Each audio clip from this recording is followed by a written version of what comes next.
കഴിഞ്ഞ ക്ലാസ്സിൽ നമ്മൾ കമ്പാരിറ്റീവ് ഫിനാൻഷ്യൽ സ്റ്റേറ്റ്മെൻറ്റ്സ് സ്റ്റാർട്ട് ചെയ്തിട്ടുണ്ട്. അതിലുള്ള കമ്പാരിറ്റീവ് ബാലൻസ് ഷീറ്റ് നമ്മൾ ഡിസ്കസ് ചെയ്തിട്ടുണ്ട്.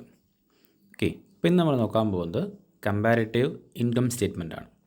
കമ്പാരിറ്റീവ് ബാലൻസ് ഷീറ്റ് ചെയ്ത പോലെ തന്നെയാണ് നമ്മൾ എന്തും ചെയ്യേണ്ടത്, കമ്പാരിറ്റീവ് ഇൻകം സ്റ്റേറ്റ്മെൻറ്റും വർക്കൗട്ട് ചെയ്യേണ്ടത്. ഓക്കെ, അപ്പോൾ എന്താ കമ്പാരിറ്റീവ് സ്റ്റേറ്റ്മെൻറ്റ് നമുക്കറിയാം. അല്ല, 2 വർഷത്തെ ഡാറ്റ തന്നിട്ട് അതിനെ നമ്മൾ എന്ത് ചെയ്യാം, കമ്പയർ ചെയ്യുക. എന്നിട്ടത് ഇൻക്രീസ് ആണോ ഡിക്രീസ് ആണോ, ദെൻ ആ പെർസെൻറ്റേജ് എത്രയാണെന്ന് നമ്മൾ റെക്കോർഡ് ചെയ്യുന്നതിനാണ് വിളിക്കാം, കമ്പാരിറ്റീവ് സ്റ്റേറ്റ്മെൻറ്റ് അനാലിസിസ് എന്ന് വിളിക്കുക. ഓക്കെ, അപ്പോൾ നമുക്ക് നോക്കാം.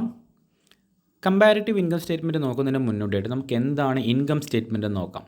നമ്മൾ ഈ പഠിച്ച കാര്യം തന്നെയാണ്, പക്ഷേ ക്വസ്റ്റ്യൻ തീരുന്ന സമയത്ത് ചിലപ്പം അതിൻ്റെ ഫിഗേഴ്സ് മാത്രമേ തന്നിട്ടുണ്ടാവും. അതിന് നമ്മൾ എന്ത് ചെയ്യണം, ഒരു ഇൻകം സ്റ്റേറ്റ്മെൻറ്റ് ആയിട്ട് കൺവേർട്ട് ചെയ്യേണ്ടി വരും. അപ്പോൾ ആ കേസിൽ നമുക്ക് ഈ ഒരു ഫോർമാറ്റ് യൂസ്ഫുൾ ആയിരിക്കും. നിങ്ങളൊന്ന് ഓർത്ത് വെച്ചാൽ മതി. നെറ്റ് സെയിൽസിൽ നിന്ന് കോസ്റ്റ് ഓഫ് ഗുഡ്സ് സോൾഡ് കുറച്ച് കഴിഞ്ഞാൽ നമുക്ക് എന്ത് കിട്ടും, ഗ്രോസ് പ്രോഫിറ്റ് കിട്ടും. നമുക്ക് അറിയുന്ന കാര്യം തന്നെയാണ്, എന്നാലും ജസ്റ്റ് ഒന്ന് പറഞ്ഞു പോവാണ്.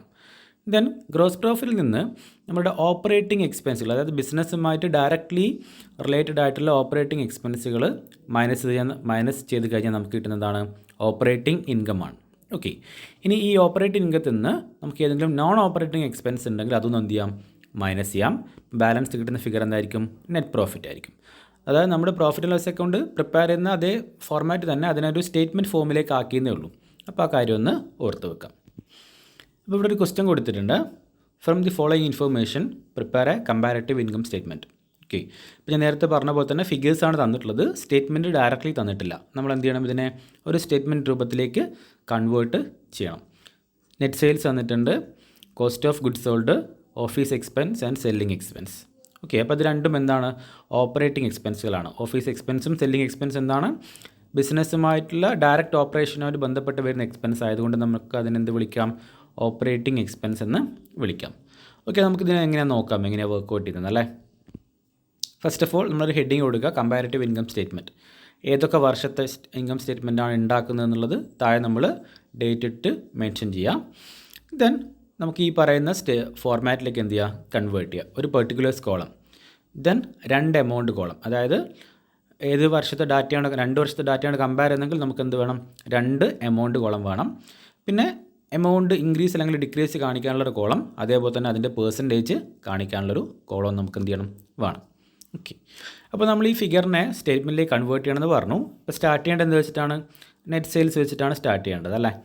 അപ്പോൾ 2025 എത്രയാണ് നമുക്ക് സെയിൽസ് ഉള്ളത്, 350 ലാക്സിലാണ്. പക്ഷേ നമുക്ക് ആ 350 എന്നുള്ള ഫിഗർ മാത്രം മതി. ഓക്കെ, 2025 350യും 26 എത്രയാണ്, 420 ആണ് അല്ലേ. അപ്പം നമുക്കറിയാം എന്താണ്, 2025 കമ്പയർ ചെയ്യുമ്പം 2026 എന്താ വന്നത്, ഇൻക്രീസ് ആണല്ലേ. അപ്പോൾ എത്രയാണ് ഇൻക്രീസ് നോക്കുക, എത്രയാണ്, 70 ആണ്. 70 ലക്ഷം രൂപ എന്ത് വന്നിട്ടുണ്ട്, ഇൻക്രീസ് വന്നിട്ടുണ്ട്. ഇനി നമുക്ക് എന്ത് ചെയ്യണം, ഇതിൻ്റെ പെർസെൻറ്റേജ് കാണണം. അപ്പോൾ പെർസെൻറ്റേജ് കാണുന്നത് നമ്മൾ കമ്പാരിറ്റീവ് ബാലൻസ് ഷീറ്റ് ചെയ്യുമ്പോൾ പറഞ്ഞിട്ടുണ്ടായിരുന്നു. എങ്ങനെയാണ് പെർസെൻറ്റേജ് കാണാം, ചേഞ്ച് വന്ന figure divided by base figure. ഇവിടെ ചേഞ്ച് വന്ന ഫിഗർ എത്രയാണ്, 70 അല്ലേ. 70 ഡിവൈഡഡ് ബൈ ബേസ് എത്രയാണ്, 350 ഇൻറ്റു 100. ഓക്കെ, ഇത് ചെയ്ത് കഴിഞ്ഞാൽ നമുക്ക് എന്ത് കിട്ടും, അതിൻ്റെ പെർസെൻറ്റേജ് കിട്ടും. ഓക്കെ ആണല്ലോ. അപ്പം 70 ഡിവൈഡഡ് ബൈ 350 ഇൻറ്റു 100 ഇത് കഴിഞ്ഞാൽ നമുക്ക് എന്ത് കിട്ടുക, 20 ആണ് കിട്ടുക. ഓക്കെ, അപ്പം അഡീഷൻ ആയതുകൊണ്ട് നമ്മൾ എന്ത് ചെയ്യുന്നത്, പ്ലസ് സൈൻ ഇടുക. അതായത് 2025 കമ്പയർ ചെയ്യുമ്പം 2026 സെയിൽസ് കൂടുകയല്ലേ ചെയ്തത്, അതുകൊണ്ട് നമ്മൾ എന്ത് ചെയ്യാണ്, പ്ലസ് സൈന് ഇടാം. ഇനി അതേപോലെ cost of goods sold. Cost of goods sold 2025 240യും 2026 300 ആണ്. അതും എന്താണ്, ഇൻക്രീസ് ആണ് വന്നത് അല്ലേ. എത്ര ഇൻക്രീസാണ് വന്നത്, 60യുടെ ഇൻക്രീസ് ആണല്ലോ. ഇപ്പോൾ നമുക്കിതിന് എന്ത് ചെയ്യണം, പെർസെൻറ്റേജിലേക്ക് കൺവേർട്ട് ചെയ്യണം. അപ്പം അഡീഷൻ ആയതുകൊണ്ട് മീൻസ് കൂടിയതായതുകൊണ്ട് പ്ലസ് 60 എന്ന് ഇടാം. പെർസെൻറ്റേജിൽ എങ്ങനെ കൺവേർട്ട് ചെയ്യുക, 60 ഡിവൈഡഡ് ബൈ 240 ഇൻറ്റു 100 ചെയ്ത് കഴിഞ്ഞാൽ നമുക്ക് എന്ത് കിട്ടും, 25 കിട്ടും.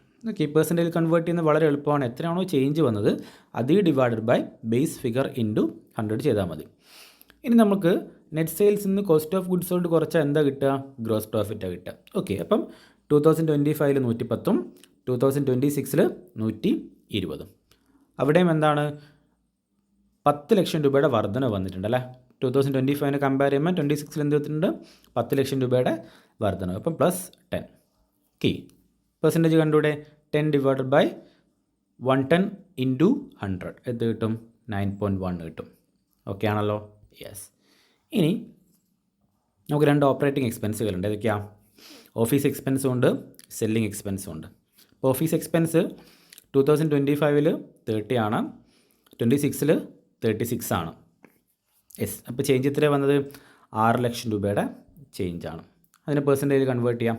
6/30 ഇൻറ്റു 100 എത്ര കിട്ടും നമുക്ക്? 20 കിട്ടും. ഓക്കെ ആണല്ലോ? ദെൻ സെല്ലിംഗ് എക്സ്പെൻസ് 2025 20 ആണ്, 26 30, 10 ലക്ഷം രൂപയുടെ വർധനവാണ്. യെസ്. പ്ലസ് 10 പെർസെൻറ്റേജിലേക്ക് കൺവേർട്ട് ചെയ്യുക. എങ്ങനെ ചെയ്യുക? 10/20 ഇൻറ്റു 100 നമുക്ക് എത്ര കിട്ടും? 50 കിട്ടും. ഓക്കെ ആണല്ലോ? യെസ്. ഇനി ടോട്ടൽ ഓപ്പറേറ്റിംഗ് എക്സ്പെൻസ് കാണാം. ഓക്കെ, സെല്ലിംഗ് എക്സ്പെൻസും ഓഫീസ് എക്സ്പെൻസ് ആഡ് ചെയ്താൽ നമുക്ക് എന്ത് കിട്ടും? 50 കിട്ടും.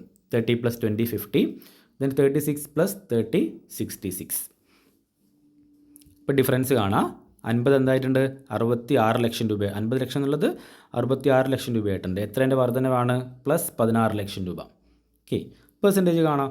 16/50 ഇൻറ്റു 100 നമുക്ക് എന്ത് കിട്ടുന്നുണ്ട്? 32% കിട്ടും.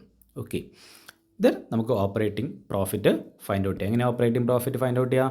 ഗ്രോസ് പ്രോഫിറ്റിൽ നിന്ന് ഓപ്പറേറ്റിംഗ് എക്സ്പെൻസുകൾ എന്ത് ചെയ്താൽ മതി? മൈനസ് ചെയ്താൽ മതി. 110 - 50 = 60. അതേപോലെ 120 - 66 = 54.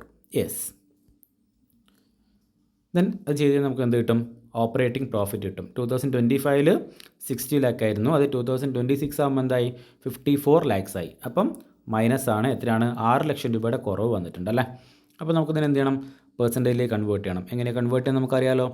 6/60 ഇൻറ്റു 100 ചെയ്താൽ മതി. ഓക്കെ, അപ്പം കമ്പാരിറ്റീവ് ബാലൻസ് ഷീറ്റും കമ്പാരിറ്റീവ് ഇൻകം സ്റ്റേറ്റ്മെൻറ്റും പ്രിപ്പയർ ചെയ്യാൻ വളരെ എളുപ്പമാണ്. 2 വർഷത്തെ ഡാറ്റ തന്നിട്ടുണ്ടാവും. അത് നമുക്ക് എന്ത് ചെയ്യാം? ആദ്യം ഒരു വർഷത്തെ കമ്പയർ ചെയ്യുമ്പോൾ തൊട്ടടുത്ത വർഷം എന്ത് ചേഞ്ചാണ് വന്നതെന്ന് നോക്കാം. ഇൻക്രീസ് ആണെങ്കിൽ പ്ലസ് സൈൻ ഇടുക, ഡിക്രീസ് ആണെങ്കിൽ മൈനസ് സൈൻ ഇടുക. ഓക്കെ, ഇതിനെന്ത് ചെയ്യുക? പെർസെൻറ്റേജിലേക്ക് കൺവേർട്ട് ചെയ്യുക. ഓക്കെ.